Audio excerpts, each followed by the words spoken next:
नमस्कार, जम्मू संवाद देख रहे हैं आप और मैं हूं ललित खजूरिया। चुनावी सरगर्मियां तेज हैं। जाहिर सी बात है, जम्मू कश्मीर में 5 चरणों में लोकसभा के चुनाव होंगे और पहला चरण जो है वो 19 अप्रैल को है। इसी के चलते भारतीय जनता पार्टी अपनी जीत को सुनिश्चित करने के लिए यहाँ पर प्रधानमंत्री को इनवाइट किया और वो उधमपुर में आज उन्होंने एक बहुत बड़ी रैली को संबोधित किया। और इस रैली में जो खास बात थी वो ये थी कि जम्मू कश्मीर में उन्होंने कहा, प्रधानमंत्री नरेंद्र मोदी जी ने, कि बहुत जल्द यहाँ पर विधानसभा के चुनाव होंगे, आप अपने विधायक चुनेंगे और अपने मंत्री चुनेंगे। दरअसल ये बयान पिछले 4 सालों से हम संसद में सुनते आए हैं और आज प्रधानमंत्री ने बाकायदा एक गैदरिंग में कहा, रैली में कहा। इसी पर चर्चा करने के लिए हमारे साथ पवन शर्मा जी, वरिष्ठ पत्रकार, और सुरेंद्र शर्मा जी, जिन्हें काफ़ी अनुभव है दोनों को। इनसे हम चर्चा करेंगे कि ये बयान जो है हकीकत में बदलेगा इस साल या फिर वही जो संसद में आवाज़ सुनते आए हैं। सर, किस तरह से लेते हैं आप इस बयान को?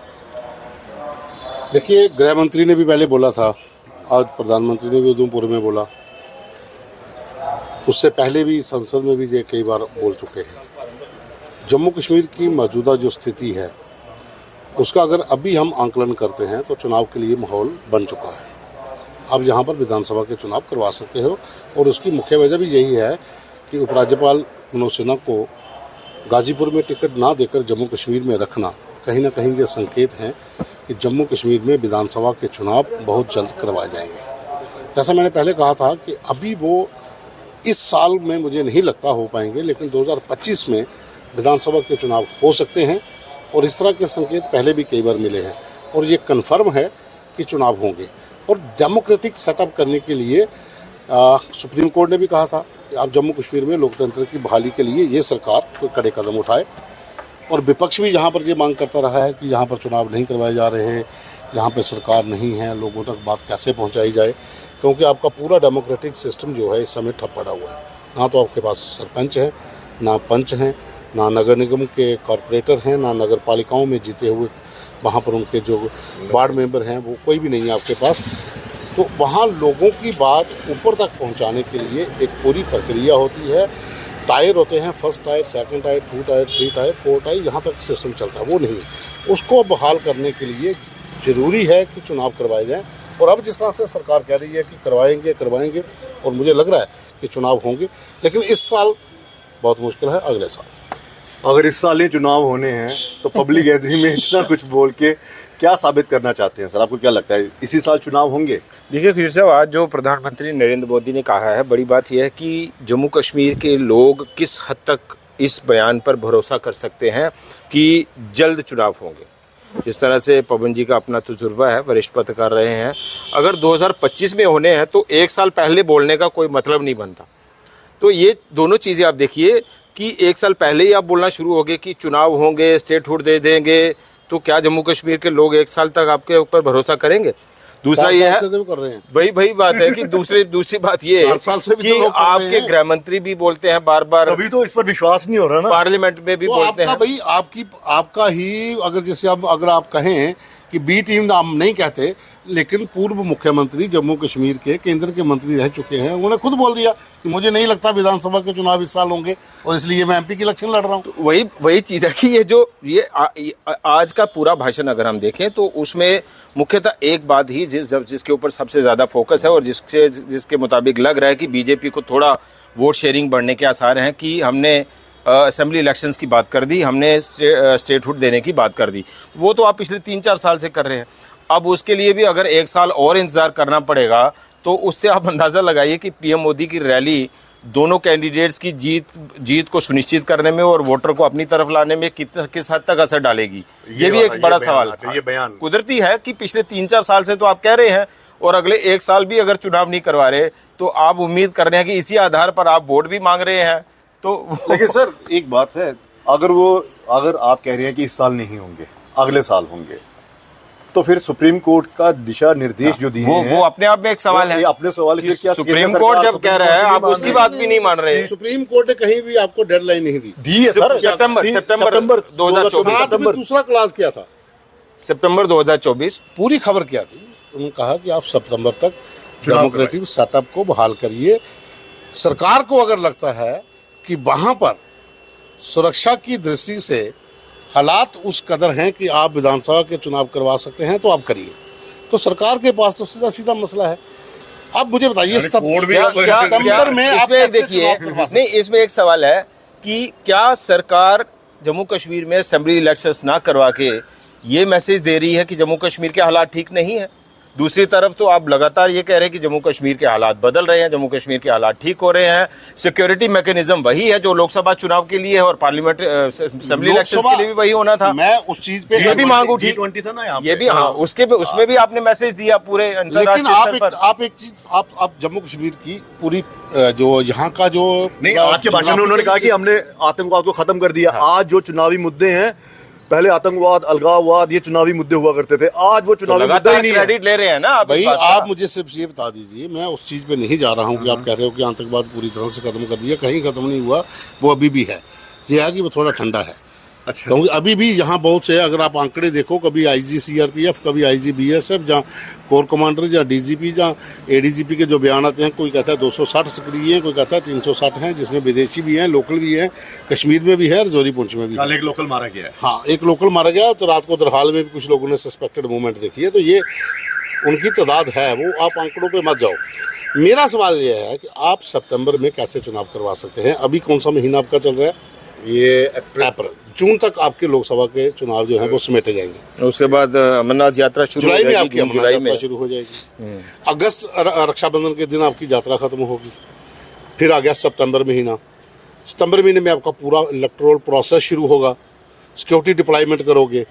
फिर अक्टूबर महीना, एक महीने में कैसे? नहीं, ये हो सकता है कि कहीं पंचायत के कर दें। हाँ, चुनाव तो वो एक लिटमस टेस्ट भी हो जाएगा कि पंचायत में क्या रिस्पांस मिलता है। और उसमें लेकिन अपने बयान पे भी तो खरे उतर गए ना कि हमने कहा था चुनाव करवाएंगे। हमने ये थोड़ी कहा था कि असेंबली इलेक्शन चुनाव विधानसभा से नहीं, उसमें तो आज प्रधानमंत्री ने बोला ना कि विधायक चुने जाएंगे जल्द। लेकिन वो जल्द कब? मैंने बोला तो है। आप मुझे बताइए ना कि पंचायत का चुनाव कराना विधानसभा से टफ है। विधानसभा में आपको एक विधानसभा कैंडिडेट खड़ा करना है। पंचायत में तो एक विधानसभा के अंदर 12 पंचायतें हैं, उनके पंच भी खड़े वही वाला तो दे दिया ना इलेक्शन कमीशन ने। वो चुनाव तो इन्होंने बड़े जबरदस्त करवाए थे ना। तो अब जो है विधानसभा में ऐसा क्या है, कौन सा ऐसा इनको डर लग रहा है? या फिर जो विपक्ष, या फिर हम उमर अब्दुल्ला की जो बात करें, उनके जो बयान आते हैं कि ये करवाएंगे नहीं क्योंकि इन्हें ऐसा लग रहा है कि हमारी सरकार नहीं बनेगी। लेकिन दो चीजें खजूरी साहब, दो चीजें जो है ना, दो चीजों पर या तो सरकार स्पष्ट करे। एक तो ये कि सरकार लगातार ये कह रही है कि पिछले 70-75 साल में वो नहीं हुआ जो अब हुआ। 10 साल में आपने अगर इतना काम कर दिया तो चुनाव से डर क्यों? 10 साल में आपने जम्मू कश्मीर के हालात जो है वो बिल्कुल शांति की तरफ बहाल कर दिए। तस्वीर बदल दी। टेररिज्म जो है खत्म हो रहा है, अलगाववाद खत्म हो गया, पत्थरबाजी खत्म हो गई। तो फिर आप चुनाव क्यों नहीं करा रहे? यही दो हवाले दिए जाते हैं ना जम्मू कश्मीर के हालात का, कि जब हालात ठीक होंगे तब हम चुनाव करवा देंगे। तो या तो आप इस तरफ खड़े हो जाइए या उस तरफ खड़े हो जाइए। देखो, जैसा आपने पहले बात की ना अभी कि 2017 सालों में कुछ नहीं हुआ। नहीं, वो सरकार कहती है ना 2014 के बाद ही सब कुछ हुआ। हाँ। तो वो आप उसको एक साइड भी छोड़ दीजिए। वो पॉलिटिकल 2014 से पहले आप कहोगे नहीं, ये तो प्रधानमंत्री भी कहते हैं कि जो हम विपक्ष पर कटाक्ष करते हैं, जिस तरह से गांधी परिवार पर जब कटाक्ष, वो तो करना ही है, राजनीति है। रानी वो कहते हैं कि ये जो कटाक्ष होते हैं ये चुनावों तक ही सीमित रहते हैं। और साथ में आप जब बात करते हो कि पिछले 17 सालों में कुछ नहीं हुआ, तो उसमें भाजपा का भी टेन्यूर रह चुका है। इट मीन्स उस समय भी कुछ नहीं हुआ था। वो आप चीज़ें छोड़ दीजिए, मैं उस पर नहीं जाना चाहता।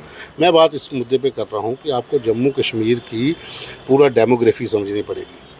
डेमोग्राफी के साथ साथ यहाँ के जो हालात हैं, आप खाली एक डिस्ट्रिक्ट या 2 डिस्ट्रिक्ट में बंद कर पूरी स्थिति को नहीं आंकलन कर सकते। आपको हर डिस्ट्रिक्ट के उस दूर दराज इलाके का भी आंकलन करना पड़ेगा। लेकिन पवन सर, एक चीज तो आप समझिए ना कि जब 1996 की अगर हम बात करते हैं तब तो पीक पे थी मिल्टन जी।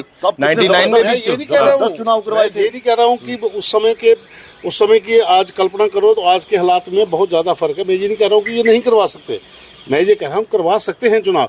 लेकिन आपको क्या डर है? कोई डर नहीं। मैं नहीं, अपनी सरकार की, हमारी सरकार। आप मुझे बताइए कैसे करवाना है चुनाव? आप आपके सामने बात हो रही है। जून में तो लोकसभा का काम खत्म होगा, जुलाई में आपकी अमरनाथ यात्रा है, अगस्त में आपकी यात्रा खत्म हो जाएगी, सितंबर महीने तो में, एक महीने में कैसे चुनाव करवा ये लॉजिक तो हर साल चलता रहेगा। नहीं, तो आप अगले साल ये लॉजिक तो हर साल चलता रहेगा कि जून जुलाई में चुनाव हो गए, उसके बाद मौसम खराब हो गया।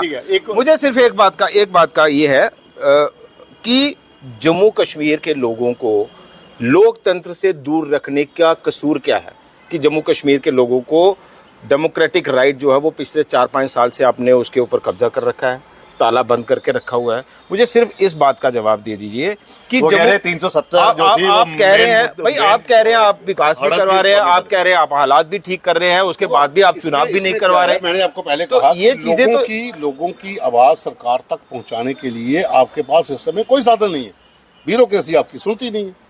तभी तो कोई चुनाव होने व्यक्ति चाहिए ना। चुनाव तो मैं भी कह रहा हूँ, चुनाव होने चाहिए, चुनाव बहुत जरूरी है, जहाँ पर चुनी हुई सरकार होना बहुत जरूरी है। लेकिन मैं इस मुद्दे में, मेरा जो बहस थी कि इस साल नहीं हो सकते, अगले साल आप चुनाव करा सकते हैं। इस साल नहीं एक साल पहले लॉलीपॉप दे देना मुझे। वो आप कह सकते हो कि लॉलीपॉप 4 साल से दे रहे हैं, एक साल और बढ़ा दीजिए, उसमें क्या दिक्कत है? आपको लगा 2025 में भी हो जाएंगे? तो नहीं, मेरा वही बात है कि अब मैं उसी बात पर आ रहा हूँ कि सिर्फ एक पॉइंट पर आप जन समर्थन जम्मू कश्मीर से हासिल करने की कोशिश कर रहे हैं कि अर्ली असेंबली इलेक्शंस और स्टेटहुड। तो एक साल का लॉलीपॉप दे रहे हैं आप अगर, तो इस चुनाव में वो कितना वोट परसेंट बढ़ा पाएगा आपका बीजेपी का, वो एक बड़ा सवाल है। अच्छा, दूसरा सवाल अच्छा, एक सवाल और मैं बीच में मुझे आ रहा है, स्टेटहुड का जो मामला है। स्टेटहुड आपको राज्य का दर्जा वापस मिलेगा, अभी आपका ड्यूटी है। आपने ड्यूटी बनते ही इतने समय के भीतर कितना बदलाव किया है, सारे डॉक्यूमेंटेशन आपकी चेंज हुई है, आपने सारा सेटअप चेंज किया है। अब दोबारा आप जब राज्य बनाएंगे दोबारा क्या होगा, तो क्या फिर दोबारा इसका प्रोसेस होगा? यूटी के जगह डोमिसाइल वाला ये सारी चीजें, डोमिसाइल का तो प्रोसेस खत्म हो जाएगा। क्या स्टेटस रहेगा आपका जो डिपार्टमेंटों के नाम चेंज हो गए हैं, जो मर्ज हो गए हैं, कोई डिपार्टमेंट जो थे वो खत्म हो गए हैं, वो कहाँ जाएंगे? तो तभी आपको लगता है इनका ये जो जल्द है, यहाँ स्टेट दिल्ली जैसी बन जाएगी, तो यूटी जो है वो दिल्ली के कंट्रोल में रहने वाली है, जैसे तो हो ही सकता है। वही चीजें है ना, ये बहुत बड़ी बात है कि क्या दोबारा से वो लाज बदलेंगे, सब कुछ दोबारा होगा? अगर वो दोबारा से सब कुछ होगा तो ये सारी एक्सरसाइज, इसका क्या मतलब? हम उन चीजों को छोड़ें, हम इस मुद्दे पर आए कि अभी जो लोकसभा के चुनाव चल रहे हैं, इसके बीच में ये राजनीतिक बयानबाजियां आती रहेंगी, जाती रहेंगी। गुलाम नबी आजाद ने कहा था कि मुझे पता है चुनाव नहीं होंगे, इसलिए मैं एमपी की इलेक्शन लड़ रहा हूं। अच्छा, आपको लगता है कि ये सरकार वाकई ईमानदार है? ठीक है, बयानबाजी चलती रहती है, अगर ये ईमानदार होते, आपको लगता है अगर ये ईमानदार होते, जैसे दूसरे राज्यों में ये चुनाव हुए हैं, अभी देखिए उपचुनाव, हाँ विधानसभा चुनाव करा रहे हैं, जैसे उड़ीसा हो गया, आंध्र प्रदेश, ये 2 बड़े बड़े राज्य में यहाँ पे चुनाव होने हैं इसी के साथ, तो जम्मू के कश्मीर के भी हो सकते थे। नहीं, देखिए बड़ी बात यह है खजूरी साहब समझने वाली कि जम्मू कश्मीर में चुनाव ना कराने की सबसे बड़ी वजह आप क्या बता रहे हैं? हालात। तो दूसरी तरफ तो हर पार्लियामेंट सेशन में आप आंकड़े भी जाहिर करते हैं, बताते हैं कि हालात ठीक हो रहे हैं। एक तरफ खड़े हो जाइए ना, सिर्फ हालात का हवाला देकर आप जम्मू कश्मीर में चुनाव नहीं करा रहे, यही बात है ना। लेकर उन्होंने कहा कि बहुत बड़ी ये एक दीवार थी, गिरा दी। हाँ, दीवार गिरा दी। आपको लगता है कि लोकल भाजपा को ये दीवार दिखती थी कि नहीं दिखती थी? जब पीडीपी और बीजेपी की सरकार बनी थी, तो जिस दिन शपथ ग्रहण समारोह, उस दिन टेबल के ऊपर दोनों झंडे थे, दोनों पार्टियों के तमाम बड़े नेता बैठे थे। बात उस समय भी यही थी। पवन जी, एक चीज और बताऊं मैं आपको, स्टार्ट से भी इनको दिखते आती थी। एक चीज मैं और बताऊं आपको, शायद बहुत कम लोगों को जानकारी होगी, अगर उस वक्त का आप कॉमन मिनिमम प्रोग्राम निकालेंगे ना, उसमें बीजेपी पीडीपी का गठबंधन का जो कॉमन मिनिमम प्रोग्राम की जो कॉपी है, स्टार्टिंग में बीजेपी जो है उसका जो भी निशान का जो रंग था वो उसी रंग में था और पीडीपी हरे में थी। तो कॉमन मिनिमम प्रोग्राम पूरा इम्प्लीमेंट होते होते दोनों हरे हो गए। वो आज भी आप कॉपी निकालिए, वो प्रूफ है, वो प्रूफ है। और आप बात कर रहे हो 370 की दीवार की, 370 बीजेपी का स्टार्ट से मुद्दा है। मैं कह रहा हूँ वो हटाना, वो हटाने का मुद्दा है, वो श्यामा प्रसाद मुखर्जी पॉलिटिकल एक उनका था, राम मंदिर है, और ये दोनों उसके चीजें विरोध में जिन लोगों ने भी बयानबाजी की हो, लाशों के ऊपर से जाना होगा, ये करना होगा, वो करना होगा, वो सब दरे का दरा रह गया। जिन्होंने हटाना था उन्होंने अपने तरीके से हटा दिया। लेकिन अगर कानूनी किसी विशेषज्ञ से आप बात करोगे ना धारा 370 को लेकर, वो आपको पॉइंट बताएगा कि आपका धारा 370 हटा है या उसमें से खाली कुछ अंश हटे वो कह रहे हैं अभी भी है, लेकिन क्लॉज हटाई है, क्लास हटाई है, वो एक अलग वो है, उसके ऊपर कानूनी रूप से आप बहस करो। लेकिन मैं लोकल लीडर की बात कर रहा हूँ, जो लोकल लीडर जो है, क्या आपने कभी इनको देखा सड़क पे उतरते हुए 370 के खिलाफ? आप मुझे बताओ ना, जम्मू की लोकल लीडरशिप पे जितने भी पहले चुनाव हुए, जो लोग जीत के आए, वो लाला शिवचरण थे, जहाँ प्रोफेसर चमनलाल गुप्ता थे, अशोक खजूरिया जो एमएलए कई बार, जो कम जब लोग बने थे, बम्बोले के बाद ही ज़्यादा तादाद आई ना, पहले तो 3-4 लोग बनते थे, जिसमें आरसपुरा से वो स्वर्गीय विधायक थे, वो अब सुचेतगढ़ के, जिनकी अब नहीं डेथ हो गई थी, वो भी बीजेपी के जीत के आए थे, उनका मैं नाम भूल रहा हूँ। और उसके बाद जब ज़्यादा विधायक बने, 15-16 विधायक जब बम्बोले के बाद बने, उस समय के बाद विधानसभा के भीतर भी धारा 370 को लेकर ऐसा नहीं है कि हंगामा हुआ हो, हंगामा हुआ है, हंगामा अंदर हुआ है, असेंबली के अंदर भी आवाज़ें उठी हैं कि 370 को हटाएंगे, भाजपा ने ही उठाई हैं। लेकिन जिस तरह का केंद्र ने इस मुद्दे को प्रोजेक्ट किया नेशनल लेवल के ऊपर, वहाँ पर लोकल बीजेपी ने स्टेट के अंदर इसको प्रोजेक्ट नहीं किया, आपका ये कहना है।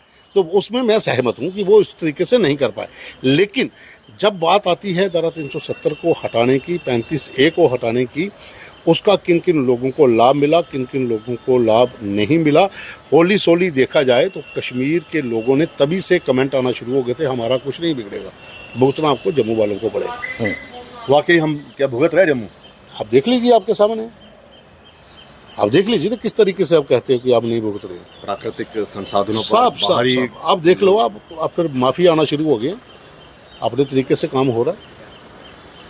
दीवार थी, दीवार गिरा दी। परिवारवाद को लेकर उन्होंने कहा कि 2 परिवारों ने, मतलब 3 परिवारों ने, कह रहे दूसरे परिवार की, तीसरे परिवार की यहाँ पे इतनी दखल नहीं थी कांग्रेस के, कौन सा यहाँ पर आ गया। लेकिन 2 परिवारों की बात करते हो, एक परिवार के साथ वो आप भी रहे नहीं, वही दोनों परिवार के साथ रहे हैं, दोनों परिवार साथ रहे, केंद्र में पीडीपी के साथ भी गठबंधन हुआ और मुझे लग रहा है नेशनल कॉन्फ्रेंस के साथ भी गठबंधन हुआ। चुनाव में एक और परिवार के साथ में हो जाए, वो कौन सा? एक परिवार दोनों में से साथ आ सकता है। वो असेंबली इलेक्शन की अगर आप बात कर रहे हैं, थोड़ी है ये सियासत, ये राजनीति है। चुनाव, आप मुझे बताइए, ये ऐसी सियासत है, एक पार्टी का एक ऑब्जर्वर जिसको ये जिम्मेवारी प्रधान देता है कि आप नजर रखोगे हमारी पार्टी का कोई व्यक्ति टूट ना जाए, और दूसरे दिन वो होते हैं लोकल टच, वो उनको पूरी तरह से ब्रीफ करते हैं कि अगर आप सांबा में हो तो सांबा में रैली करते हुए बाबा सिद्ध गोरिया का नाम ले लिया, तो